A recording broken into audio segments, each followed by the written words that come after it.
The Dallas Cowboys absolutely dominate the New England Patriots in Week 4. We break it all down next. You are Locked On Cowboys, your daily Dallas Cowboys podcast.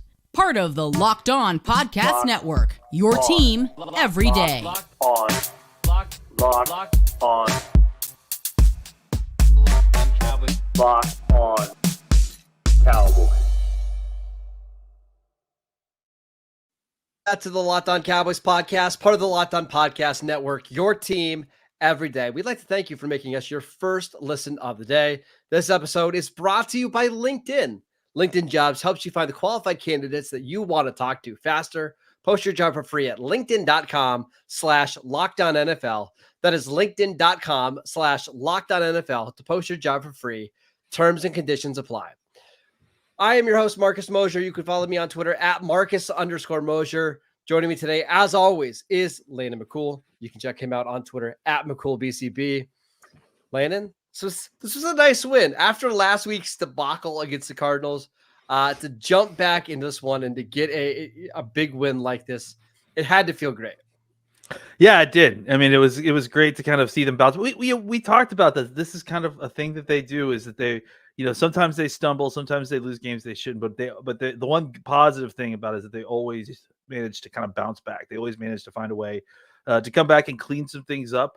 Obviously, red zone isn't quite still where we want it to be, though we think we may have a savior. I'm sure we'll talk about that later. But yes, I think just overall, it's a great win. It's a big win at home. You need it, and I feel like it gives you a level of confidence going into what is going to be an absolute huge game against the San Francisco 49ers coming next week. Yeah, so we're going to talk about this game. We're going to talk about the defense and the touchdowns and all that kind of stuff. I want to start with Dak Prescott because to me, it was really the story of the game. They won the coin toss. They took the ball, went down, got a field goal. They stalled out in the red zone. Again, we'll get to that later. Defense got to stop, the defense held the Patriots to a field goal. So we're 3-3, almost at the end of the first quarter. Dak right down the field, throws a touchdown to CeeDee Lamb. And it was one of those games, Landon, where they needed Dak Prescott to start off well. And he did. This is one of the better starts I've seen him have in the last several years. Yeah, and it seems like it's a thing that is one of the positive of Mike McCarthy is you've seen him kind of come out here in a couple of these games and have hot starts the way that we didn't see them have early in the games last year. It felt like there was just too many times when either it was kind of a net neutral early in the game, or it was an absolute debacle. Then Dak had to become absolutely heroic by the second half in order to kind of make up for losses in the first half. And that's not the case in some of these last few games. He's played well early, and then obviously in the first drives going out and getting points is huge. Again, especially with this defense, we all saw it. The way this defense came alive when blood was in the water was clear, and it went from being getting some stops to absolutely eviscerating the quarterback, absolutely destroying passing opportunities. And that all stems from being able to play their kind of game. And that, again, the impetus of all that is Dak getting the ball into the end zone or getting the ball into the red zone to score get points on the board. So you put the other team kind of behind the eight ball, or continue to put them behind the eight ball, so they have to throw the football to score. I felt it in this game, right? Like once the Cowboys went up 18-3, it was like, oops, it just kind of feels over, right? Like there's not going to be many offenses, especially not this one, that are going to be able to overcome multiple touchdown deficits. And once this Cowboys offense can start teeing off at your quarterback and jumping routes, they're almost impossible to deal with. It's just, if you happen to get into one of those games where it's close or you're down, that's where the Cowboys defense can have a little bit of a problem. But that's why I want to give, as good as the defense was today, I wanted to give the offense a lot of credit, because what they did early in this game to kind of give you some momentum to keep the Patriots offense off the field. Like they had, I think I saw like 13 minutes of time of possession in the first half. Yeah. And the Cowboys absolutely dominated in the second half. And you could see they were just gassed by the third and fourth quarter. Yeah, and the compounding factor of all that, like you mentioned, it really showed its head, especially since the Cowboys were basically able to put in start cycling in backups. First, you see Tony Pollard kind of get an extended break, and then Zach Martin leaves, and then by the end of the fourth quarter, Cooper Rush was out there. I'm pretty sure that we saw obviously Brock Hoffman was out there. I mean, it was Awesome basically Richards was out offense. there. Yeah. So is basically the second team offense out there for the most part. So, which was great because you also get, guys an opportunity to kind of get a rest, not, avoid any injury. We have to remember Tyler Biadasz and Zach Martin, both were guys who were questionable for this game, were able to play and played pretty well, it seemed like. So getting them off the field to kind of give them just a little bit of extra rest, that's huge. Again, going into what's going to be a very physical matchup next week against the 49ers. Now, we should mention that Zach Martin might have tweaked his foot a little bit. He did jog off the field. I wonder if the game was closer, if he was able to come back in. I'm sure we'll get an update as the week goes on.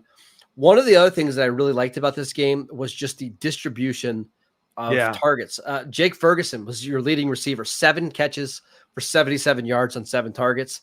Pretty good efficiency there. Michael Gallup, 5 for 60 on 6 targets, had the big play early on. Jalen Tolbert, 4 for 53, including a big catch in the first drive of the game. CeeDee Lamb, only a receiver to catch a touchdown, 4 for 36. Brandon Cooks, 4 for 27. Being able to feed this many different receivers, I thought was fantastic. They kept the Patriots off balance. Obviously, I think the Patriots were trying to take away CeeDee Lamb, and everybody else kind of feasted. Yeah, I can't wait to see the all-22, but I suspect that we were kind of correct about Belichick trying to take away the short passing game, trying to take away CD specifically. Look, I mean, I think CD, I can't remember what the number was, but CD ended up with more than 6 targets. I don't think he did. No, he had 6 targets for 4 for 36 on the touchdown with 6 targets. So quiet day. That's a pretty quiet day for CD. So I think clearly the Cowboys anticipated that being the game plan and adjusted accordingly. They had a game plan where they were going to get the ball to a bunch of different folks. Turpin got involved in a big way. You saw Tolbert catching some passes. Obviously, Cook's getting worked up. And then Gallup with another big day after last week of having another big day, really kind of working himself into the offense very nicely. You got to see Schoonamaker catching those. I'm going to call him Schoonamaker until he catches the football a little bit better. Got to see Schoonamaker catch the ball. But I thought overall, seeing the focus being on Ferguson and then on the other receivers outside of CeeDee Lamb, it clearly shows that the Cowboys kind of anticipated a game plan in which CeeDee Lamb was not going to be the wise choice to be the kind of primary target on all of these passes. All right, Lena, let's turn our attention to this defense that once again forced 3 turnovers, had 2 defensive scores, and were absolutely dominant on Sunday. We will get to them next. This episode is brought to you by LinkedIn. These days, every new potential hire can feel like a high-stakes wager for your small business. You want to be 100% certain that you have access to the best qualified candidates available. That's why you have to check out LinkedIn Jobs. LinkedIn Jobs helps you find the right people for your team faster and for free. It is so easy to create a free job post on LinkedIn. All you have to do is add your job and then the purple hashtag hiring frame to your LinkedIn profile to spread the word that you're hiring. Simple tools like screening questions make it easy to focus on the candidates with just the right skills and experience so you can quickly prioritize who you'd like to interview and hire. It's why small businesses rate LinkedIn Jobs #1 in delivering quality hires versus leading competitors. LinkedIn Jobs helps you find the qualified candidates that you want to talk to faster. Post your job for free at linkedin.com/LockedOnNFL. That is linkedin.com/LockedOnNFL to post your job for free. Terms and conditions apply.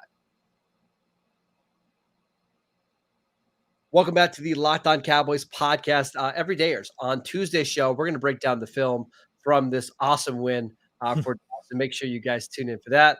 Landon, let's talk about that defense. So not only did they force 3 turnovers in this game, they allowed just 4.6 yards per play, 53 rushing yards, and they scored 2 defensive touchdowns. Of all the games that they've had this year, this is probably the most impressive defensive outing that they had. Yeah, I mean, especially since it felt like it could have been even worse, if they weren't just kind of trying to at a point where they were taking the foot off the gas a little bit, just to kind of because they were so far ahead. It's just like or if the offense would have scored some touchdowns in the red zone. This could have been some more pressure easily. Yeah, easily, absolutely. And Bland had 2 interceptions, but I mean, he easily could have had a third before those other 2 on a route that he jumped. And I feel like, I mean, Micah Parsons' stat line is not overly impressive from this game, but he had an incredible game, especially after kind of tweaking his knee a little bit halfway through the game and coming back in. He played really great after that too. So, which is, but I'm still wondering why he played late in the fourth quarter, but I think he just wanted to play.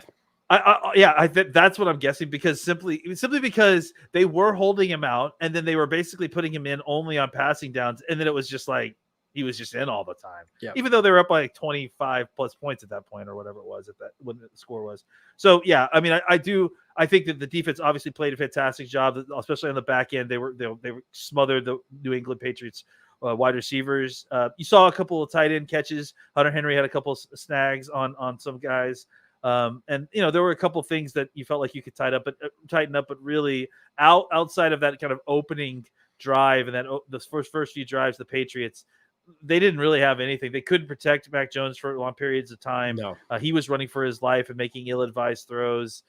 It was a pretty familiar game script, to be honest, especially in the second and third, fourth quarter for the Cowboys defense. And they felt very comfortable attacking and making Mac Jones comfortable to the point where obviously they had to pull him and put Bailey Zappi in. We need to talk about DaRon Bland. It's time. Yeah. So 2 interceptions in this game, including a touchdown, 7 interceptions in his last 10 regular season games. Like we lived the Trevon Diggs thing in 2021, but we're actually in different, territory now with that many interceptions in that short amount of a time. He struggled for a half against the Cardinals last week and then bounced back in the second half. I mean, listen, I don't want to go overboard here. It's just one game, but at the same time, I think the Cowboys got an absolute steal here on day 3 of the draft. I mean, at this point, like, it's not a fluke, right? No. I mean, that's what I was just going to say. You say it's one game. It's not one game. No, it's not. It's a season and a half almost at this point or a season and a quarter of very solid football. This is, look, if you're going to tell the story of a 5th round pick who becomes a all-star, Pro Bowl level cornerback, right? This is how you would tell the story, right? Like he comes in on an injury, he steals a job, doesn't let it go. He plays spectacularly. He leads the team in interceptions last year on a team in which a guy that had 11 interceptions the previous year. So I mean, he's clearly shown that if this was 1 or 2 games, then maybe that's one thing, but even in the games where he's not getting interceptions and making huge plays, he's playing extremely sound football. This is a very consistent football player for being as young as he has. So, I can't remember who I was trying to remember right before we came on who it was, but I think I was talking to Peter or some of them. But I said when Trevon Diggs got hurt, it's terribly sad, and the Cowboys are absolutely going to miss him. But I am not at all going to be shocked if this is the DaRon Bland rising, situation. This is the catalyst he needed to become a superstar in this league. He has done nothing to show me that he doesn't deserve that kind of praise since then. And it's hard to kind of stop heaping that sort of praise on him when all he does is go out there, play very solid play, have very solid play on all the other snaps where he isn't getting interceptions, which, that's the play of a guy that is starting to be noticed at a level that he should be and playing at a level that's, entering, where's the ceiling with this guy? I don't know. That's the conversation. That's what I'm trying to figure out is where is the ceiling for DaRon Bland? I will say, I think the next 4 games we're going to know, right? Because you play the 49ers next week. Yeah. You play the Chargers coming up. They've got good receivers. You play the Eagles coming up, and you play the Rams, who should have Cooper Kupp back by then. We're going to find out really quickly what the ceiling is. And I'm not saying DaRon Bland needs to go out and have 3 interceptions in that stretch to be a good player, but if he can just be consistent, don't give up a lot of big plays, keep some of those Pro Bowl receivers in check. I mean, we could be talking about somebody who I don't want to say could be as good as Trevon Diggs, but could be close. Yeah, I mean it's crazy how good he is in year 2. Again, like I don't really know how to keep putting a cap on where he could go when he keeps going further than all of us expected. So look, I mean, I think you and I were huge fans of his coming when he got drafted. I think he exceeded every single one of our expectations. I think we were big fans of him coming into the season, and that he was going to have a good year. He gets thrust into a terrible situation, and he's again thoroughly exceeded those expectations. So I'm not going to put a cap on this kid anymore, because every time I do, I kind of look like a fool. Yeah, I want to mention another defensive player. Again, we haven't seen all 22, so we need a little bit of time to break that film down. However, I can tell you just from watching the broadcast, even if you remove the touchdown, I thought this was the best game I've seen Leighton Vander Esch play in a long time. He was shooting some gaps. His run fits were outstanding. He's a big reason why the Patriots didn't have a lot of success in the ground. And after how badly the linebackers played last week against the Cardinals, I thought this was a monster bounce back game from him and some of the other guys in that front seven. Well, I was just going to say, I think that has everything to do with the fact that this was, I think, the best defensive tackle game we've seen so far. And I think a lot of that has to do with how incredible Neville Gallimore played. And I can't get over. I mean, definitely the best game he's had as a Cowboy. I mean, just without a doubt. Just the only one I can think was close was the Pittsburgh game in 2020. I think that was the only other game I remember him playing really well in. But this was, I mean, he had, several different plays where he was in the backfield making plays where he, even if he didn't make the tackle, he was the disruptive force that caused the tackle in the backfield. Mozzie Smith got a pressure at one point, and Mozzie had his best game without a doubt. Yeah. Just again, we haven't seen that all 22. But I mean, just based on what we saw, like he had his best game. So I think that had a lot to do with how well you're seeing Leighton Vander Esch be able to pull the trigger and come downhill into the hole and make the tackles and be around the football and do what he needs to, because he's not having to fight off blocks. And I think you saw Bell play a better football, and Clark made a play in the backfield. So that all starts up front. And I think that, that chain of good play starts with the defensive tackles, which allowed guys like Vander Esch and Bell and everyone, Clark, to run free and make tackles. Last player in defense before we move on. Dante Fowler's hustle on the Mac Jones strip sack was unbelievable. And it really sparked this. I mean, it put this game kind of out of reach, right? Because they were up 10-3. He gets this incredible play where he comes all the way around the edge, makes the sack, makes the strip sack. And then the Cowboys go for two, right, on the fake extra point. And now it's 18-3. And we just mentioned in the previous segment, felt like the game was over at 18-3. Just didn't feel like New England had the firepower to come back. Great play by Dante Fowler to continue to keep up with it. Awesome effort by him. And 100% got to give the huge pat on the back to coaches. That going for two there was I loved it. Like, I absolutely loved it. Taking advantage of a great special teams group. No one was going to expect the 2-point try with Anger throwing the pass. That was just brilliant. The call and the play was great. I thought Golson was going to get caught, to be honest. He looked kind of slow. I was a little nervous there, but it was great to see him cross the goal line there. Did you know the Cowboys are the first team to convert a 2-point conversion with the yardage move back to, was it the 15 or whatever it is now? Actually, it's further back than that, 20, right? Because it's a 37-yard field goal. Yeah. First team ever to convert that, which not surprising. Well, I mean, I think part of the reason that they got away with it, obviously, was the complete element of surprise. Since they've moved it back, the thought process is, if you're going to go for two, get the easier try. But the fact that the Cowboys took the extra yards in order to try the 2-point attempt. It really caught the block team off guard, and they were able to get it done. All right, let's talk. We were glowingly positive in the first two segments. Of course, we got to be a little bit of a Debbie Downer. Let's talk about the red zone offense and how the Cowboys can fix it going forward next. This episode is brought to you by FanDuel. Snap into action this NFL season with FanDuel, America's #1 sportsbook. Right now, new customers can get $200 in bonus bets guaranteed when you place a $5 bet. That is $200 in bonus bets, win or lose. If you've been thinking about joining FanDuel, there is no better time to get in on the action. The app is easy to use. There's a wide range of betting options, including the spread, player props, over-unders, and so much more. So visit FanDuel.com/lockedon and kick off the NFL season with FanDuel, the official partner of the NFL. All right, Landon, let's talk about the Cowboys' red zone offense, which they really struggled once again today. I don't even know how many red zone trips they had. Only scored one touchdown. One of them came late in the game on a fullback dive to your guy, Hunter Lipke, which, you can talk about it if you want. What's going on here? Why are the Cowboys struggling so much inside the 20? First of all, we're going to talk about my guy Hunter Lupke being the solution to these red zone problems. Look, I mean, first of all, if the refs move the ball like 4 inches towards the goal line on CeeDee Lamb's touchdown, we're talking about a 2 touchdown, just in the situation in the red zone. Look, I think part of this was this to me didn't look like outside of the ridiculous looking handoff to Pollard, which I'm still not exactly sure. I need to go back and watch that one to see who exactly was at fault there. Outside of that, it didn't seem like there was, incompetence that was happening. It felt like it was just, except when Deuce Vaughn was in there. That whole series when Deuce Vaughn was in the running back, just felt like they ran a couple yards. They weren't getting anywhere. We're going to talk about Deuce Vaughn this week because he's not ready for that role.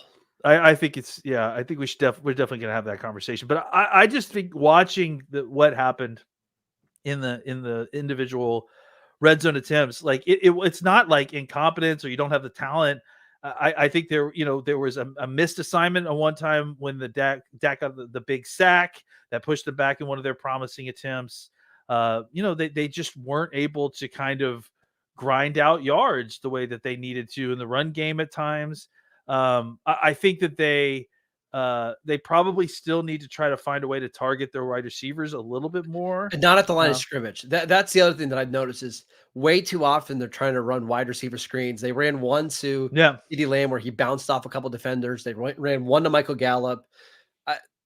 Throw the ball vertically to those guys, especially against New England's cornerbacks when they were so banged up. I will give New England some credit. This is like the number 1 red zone defense over the last 3 years. It's where they've excelled forever. Like Bill Belichick is really good in the red zone. However, I think a lot of it's just execution. Like Dak throws a beautiful ball to Luke Schoonmaker on the first drive of the game. Gotta catch it. And it's high, but he's a 6'6". It's supposed to be high though. It's supposed to be high. Like, Dalton Schultz made a killing on that same exact play for years for the Cowboys. Make that catch. There was also, I got to say, they ran the read option play where Jake Ferguson kind of peeled out to the left and was like a lead blocker for Dak.